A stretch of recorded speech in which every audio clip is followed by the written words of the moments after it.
स्वागत है दोस्तों आप सबका।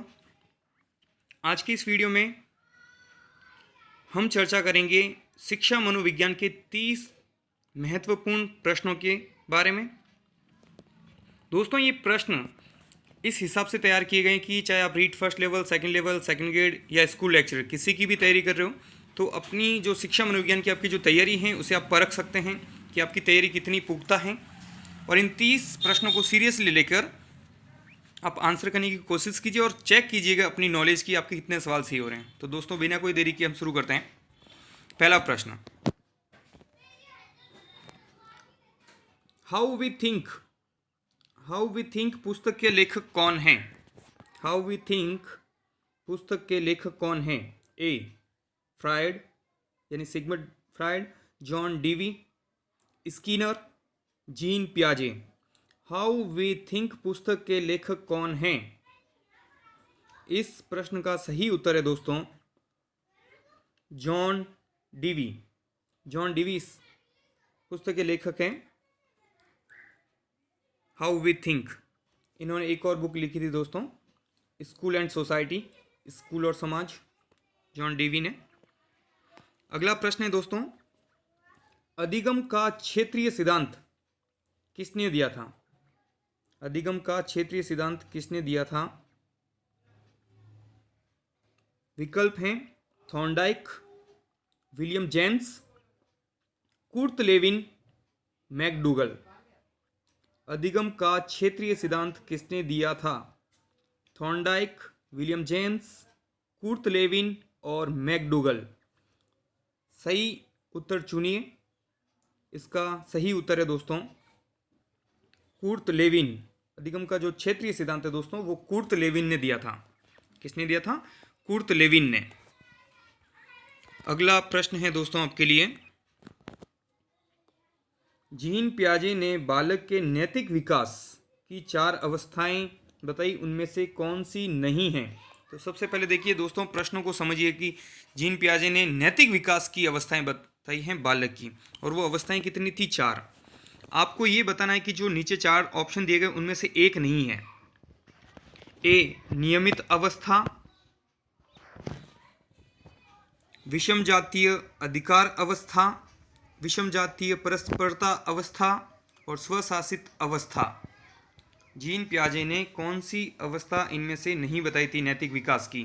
जो बालक के नैतिक विकास की जो बात करता है जीन पियाजे, उन्होंने कुल 4 अवस्थाएं बताई थी, उनमें से एक कौन सी नहीं है इनमें से?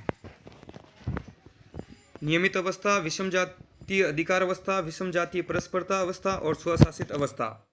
इसका सही उत्तर है दोस्तों नियमित अवस्था। ये नहीं थी, इसकी जगह तो फिर कौन सी है? चौथी अनियमित अवस्था। कौन सी थी?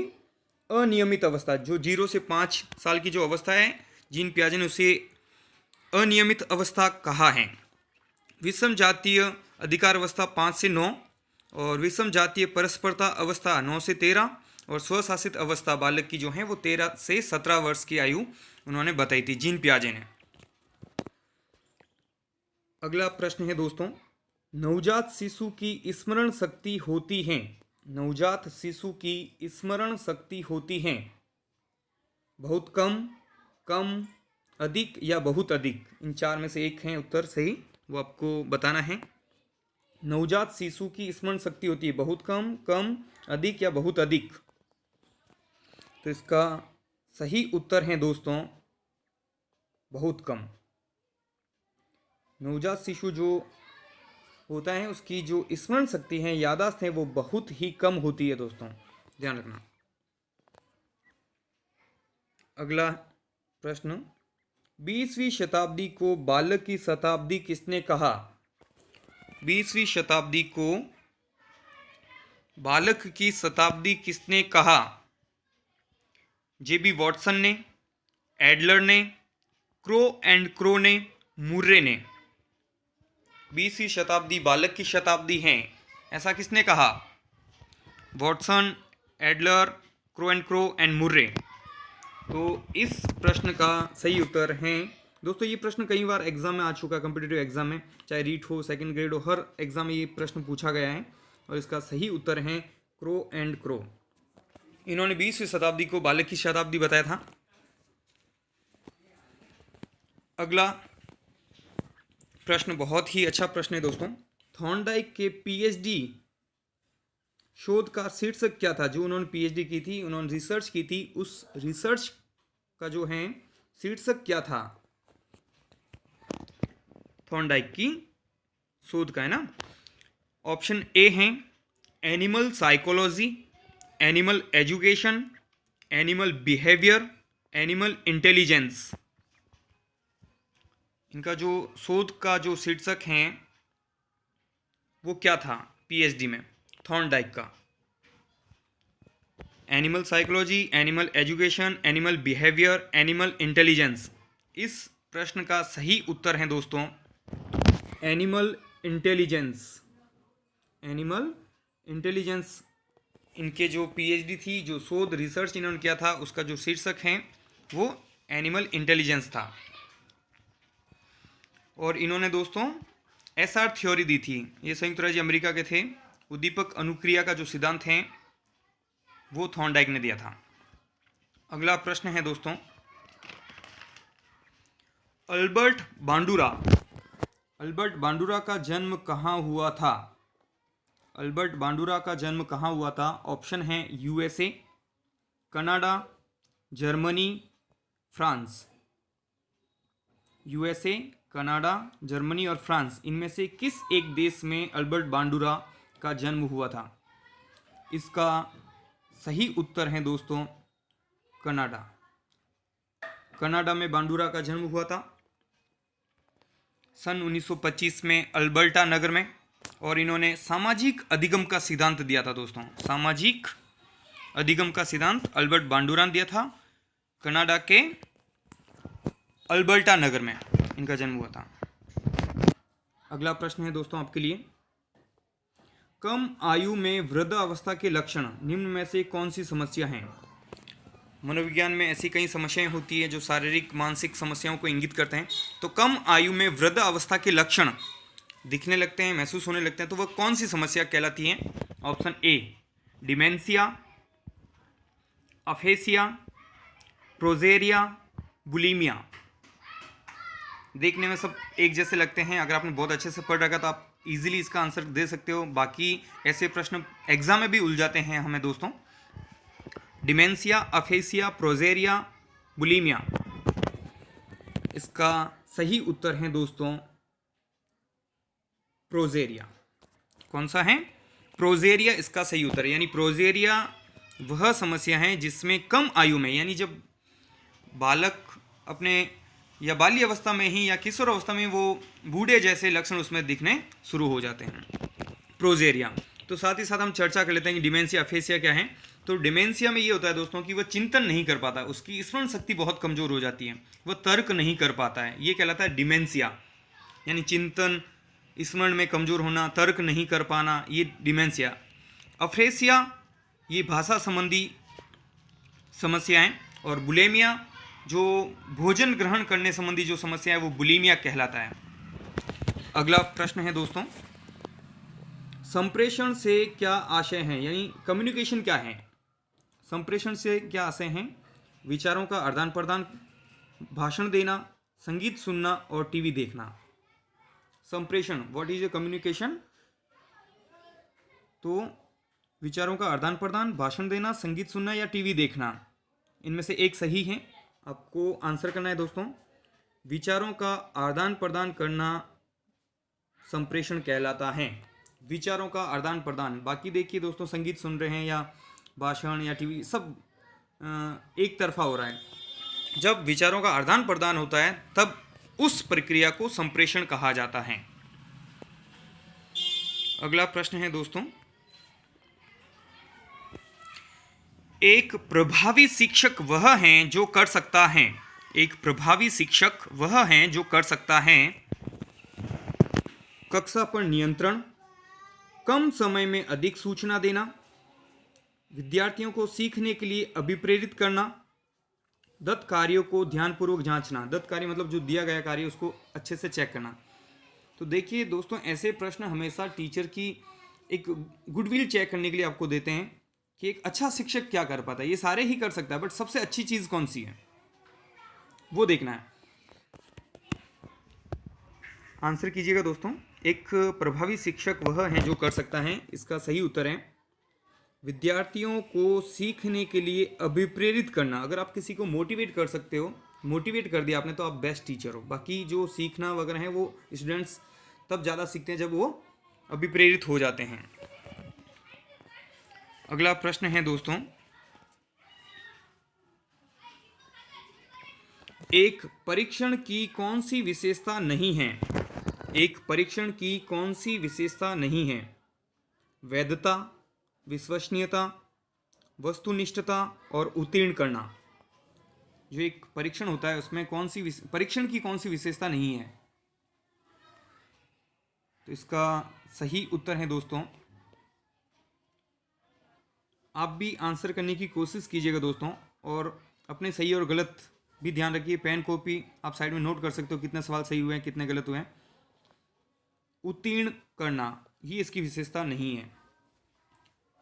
दोस्तों एक और मैं चीज़ आपके साथ साझा करना चाहता हूँ कि टेलीग्राम पे इसी चैनल के नाम से एक चैनल है, New Life Foundation with SK, जहाँ आपको ये पीडीएफ भी उपलब्ध हो जाएगी और जितने भी वीडियोज़ हैं वहाँ इन सब के लिंक आपको वहाँ उपलब्ध मिलेंगे।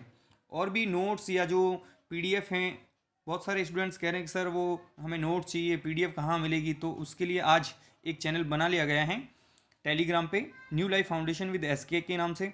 तो वहाँ जाके आप अपनी ये चीज़ें या पीडीएफ नोट्स ले सकते हो, और इनका लिंक जो है मैं हर वीडियो में दे दूंगा। तो एक परीक्षण की विशेषता नहीं है, वो है उत्तीर्ण करना। बाकी विश्वसनीयता है, वैधता है, वस्तुनिष्ठता, ये सब एक परीक्षण में होनी चाहिए। अगला प्रश्न है दोस्तों, छात्रों में अधिगम संबंधी समस्या का पता चलता है। छात्रों में अधिगम संबंधी समस्या का पता चलता है अवलोकन से, इकाई परीक्षण से, निदानात्मक परीक्षण से, बुद्धि परीक्षण से। यानी अगर विद्यार्थियों में कोई अधिगम संबंधी कोई समस्या है तो उसका पता कैसे चलेगा? मैम मात्र अवलोकन से पता चल जाएगा, या इकाई परीक्षण से, या निदानात्मक परीक्षण से, या बुद्धि परीक्षण से? इसका सही उत्तर है दोस्तों निदानात्मक परीक्षण से। निदानात्मक परीक्षण से समस्या का पता चलता है। अगला प्रश्न है दोस्तों, निम्नलिखित में से किसका संबंध प्रकृतिवाद से है? प्रकृतिवाद पियाजे, रूसो, स्किनर और सिगमंड फ्राइड। प्रकृतिवाद या प्रकृतिवादी भी बोल सकते हैं दोस्तों। तो इसका सही उत्तर है रूसो। इसका सही उत्तर है रूसो। सामाजिक समझौता सिद्धांत इन्होंने दिया था दोस्तों, रूसो ने। और नेपोलियन ने कहा था कि अगर रूसो नहीं होता तो फ्रांस की क्रांति नहीं होती। नेपोलियन बोनापार्ट ने क्या कहा था कि रूसो नहीं होता तो फ्रांस की क्रांति नहीं होती। तो ये मनोविज्ञान में भी इनके जो विचार हैं काफ़ी महत्व रखते हैं। अगला प्रश्न है दोस्तों, तत्परता का नियम किसने दिया? तत्परता का नियम किसने दिया? पावलोव, एबिंगॉस, थॉर्नडाइक और स्किनर। तत्परता का नियम किसने दिया? पावलोव, एबिंगहॉस, थॉर्नडाइक और स्किनर। आंसर करने की कोशिश कीजिएगा दोस्तों। आप अपनी तैयारी यहाँ पे चेक कर सकते हो कि जो आपने पढ़ा है उनमें से कितने सवाल सही हो रहे हैं, कितने गलत हो रहे हैं। और इसमें कॉन्फिडेंस गिराने की कोई बात नहीं दोस्तों। जहाँ पे गलत होता है उन टॉपिक को आप दोबारा बहुत अच्छे से देखिए और मजबूती से वापस आइए। इसका सही उत्तर है दोस्तों थॉर्नडाइक। तत्परता का नियम दिया था थॉर्नडाइक ने। तत्परता का नियम, अभ्यास का नियम और प्रभाव का नियम, ये 3 नियम दिए थे। तत्परता का नियम, अभ्यास का और प्रभाव का, है ना, ये दिए थे थॉर्नडाइक ने। चलिए अगला प्रश्न है दोस्तों, अपने आप को प्रेम करने की प्रवृत्ति को क्या कहते हैं? अपने आप को प्रेम करने की प्रवृत्ति को क्या कहते हैं? आत्मकेंद्रित प्रवृत्ति, अहंकारी प्रवृत्ति, नार्सिसिज्म की प्रवृत्ति, हिप्नोटिज्म की प्रवृत्ति। तो इसका सही उत्तर है अपने आप को प्रेम करने की जो प्रवृत्ति है दोस्तों वो कहलाती है नार्सिसिज्म की प्रवृत्ति। सी इसका सही उत्तर है, नार्सिसिज्म एक ऐसी प्रवृत्ति है जिसमें इंसान अपने आप से प्रेम करता है, अपने आप को बहुत ज़्यादा पसंद करता है, वो नार्सिसिज्म। अगला प्रश्न है दोस्तों, छात्रों को चोरी की आदत को किस प्रकार से ठीक किया जा सकता है? यानी जो छात्रों की जो चोरी करने की आदत है, अगर आपको उससे दूर करना है तो आप कैसे करोगे?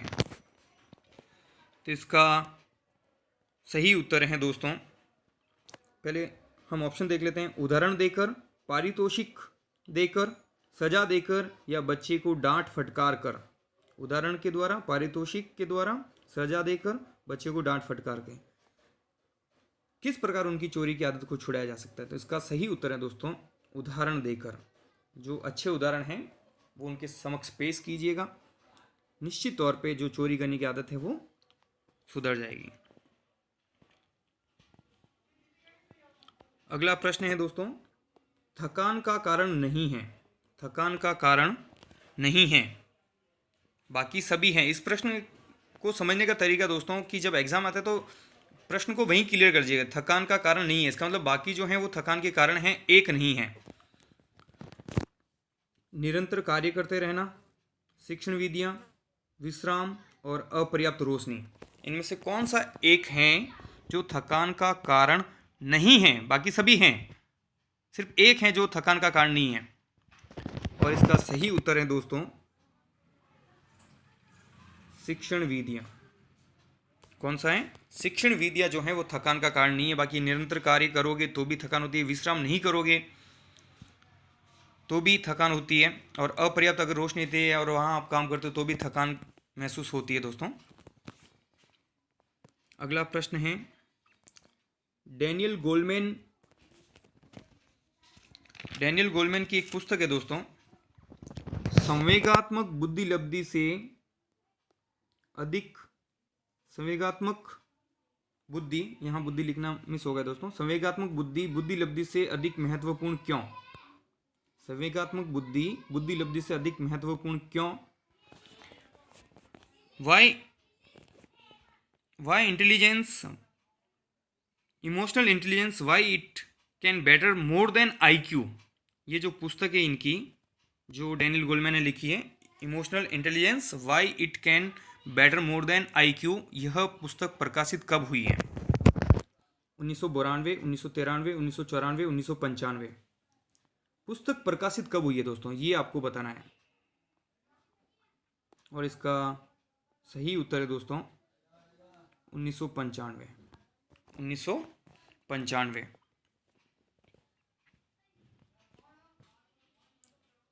अगला प्रश्न है दोस्तों,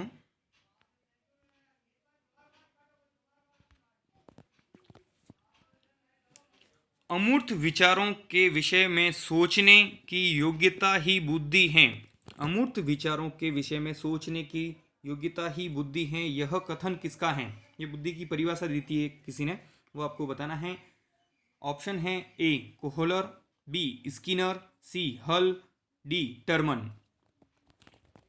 कोहलर, स्किनर, हल और टर्मन अमूर्त विचारों के विषय में सोचने की योग्यता ही बुद्धि है, और यह परिभाषा दी थी दोस्तों, यह परिभाषा दी थी दोस्तों टर्मन ने। किसने दी थी? टर्मन ने। क्या कहा? अमूर्त विचारों के विषय में सोचने की योग्यता ही बुद्धि है, टर्मन ने ऐसा कहा है। अगला प्रश्न है दोस्तों आपके लिए, बुद्धिलब्धि ज्ञात करने का सूत्र है। बुद्धिलब्धि ज्ञात करने का सूत्र है, बुद्धिलब्धि बराबर मानसिक आयु बटा शैक्षिक आयु इंटू 100। B बुद्धिलब्धि बराबर वास्तविक आयु बटा मानसिक आयु इंटू 100। बुद्धिलब्धि बराबर मानसिक आयु बटा वास्तविक आयु इंटू 100। D बुद्धिलब्धि बराबर शैक्षिक आयु बटा वास्तविक आयु इंटू 100।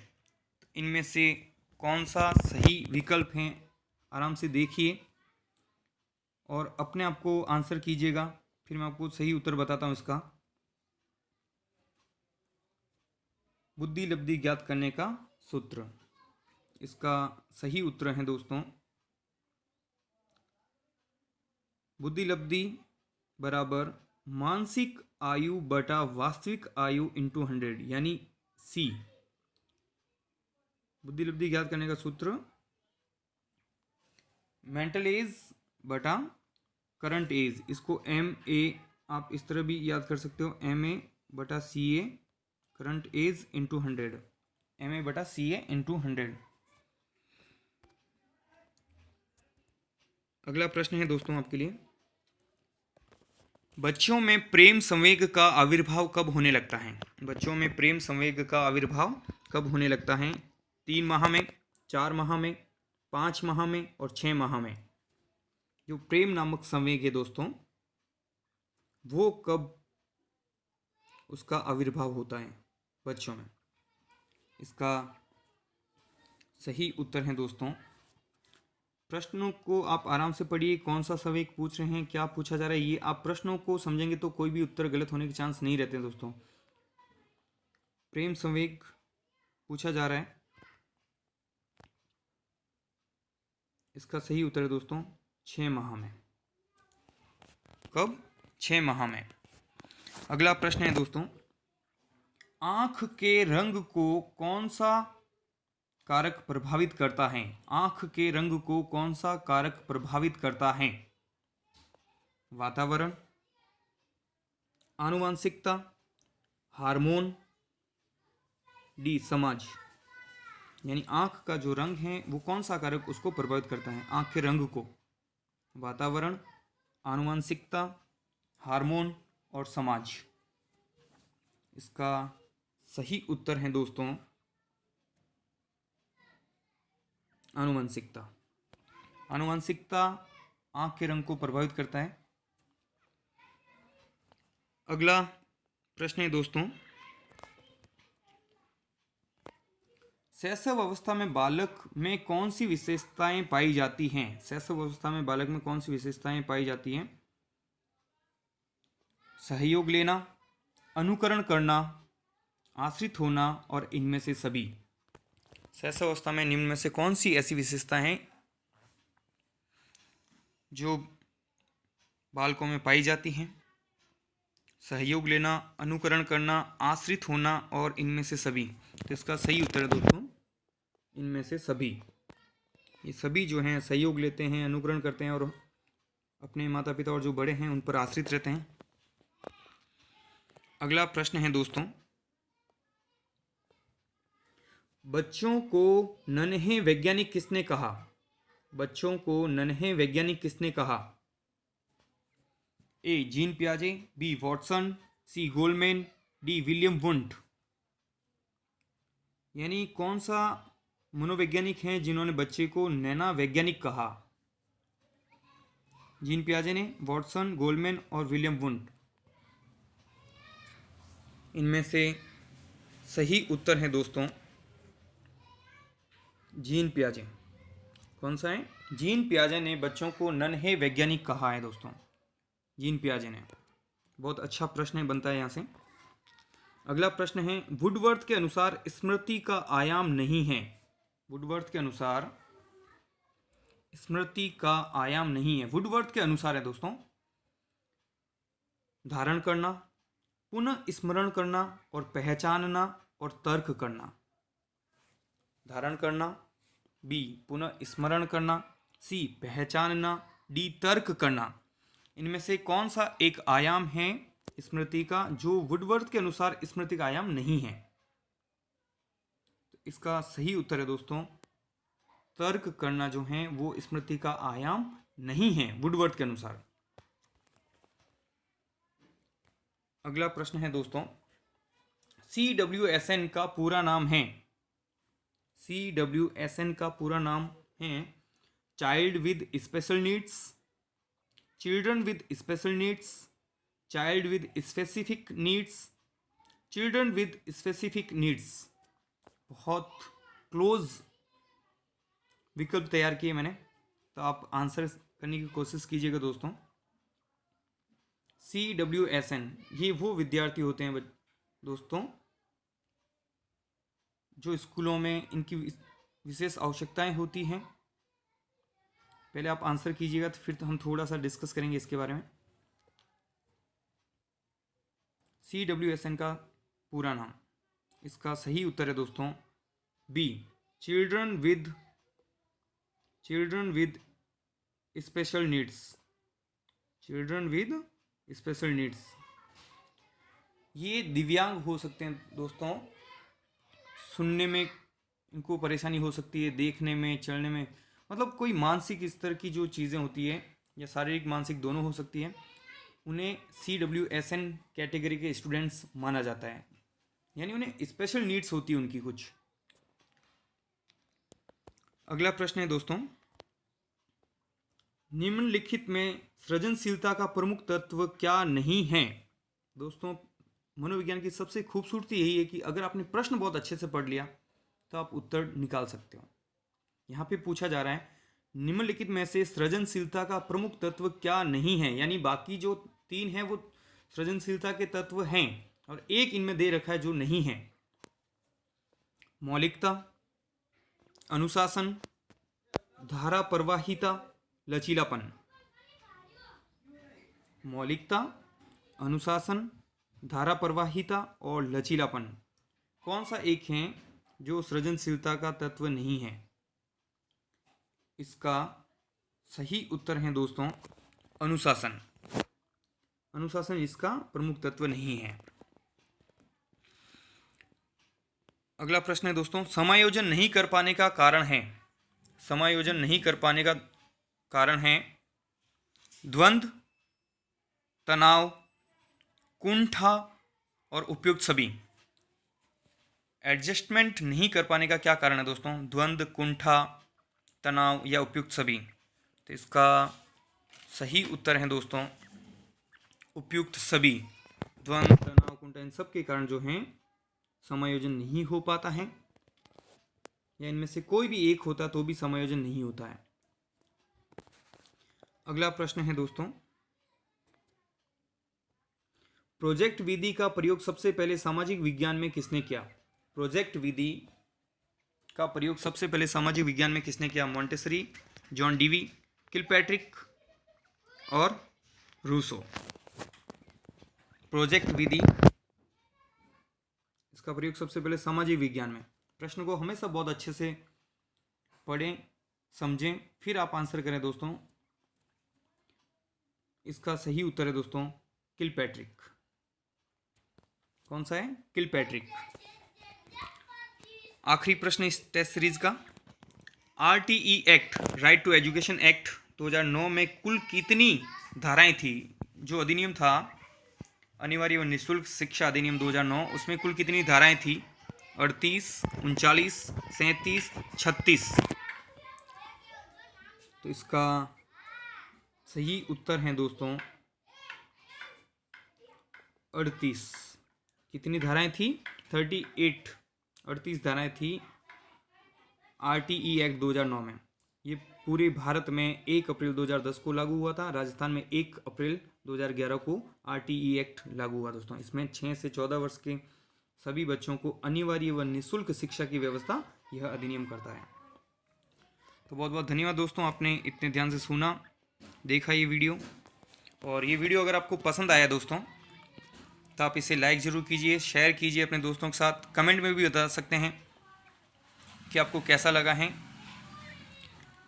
और चैनल को अगर आपने सब्सक्राइब नहीं किया तो कर लीजिएगा दोस्तों। और इसकी PDF जो हैं वो टेलीग्राम पर एक चैनल बना हुआ है New Life Foundation with SK, इसी नाम से आपको वहाँ पर अवेलेबल करवा दी जाएगी। बहुत बहुत धन्यवाद दोस्तों। जय हिंद, जय भारत।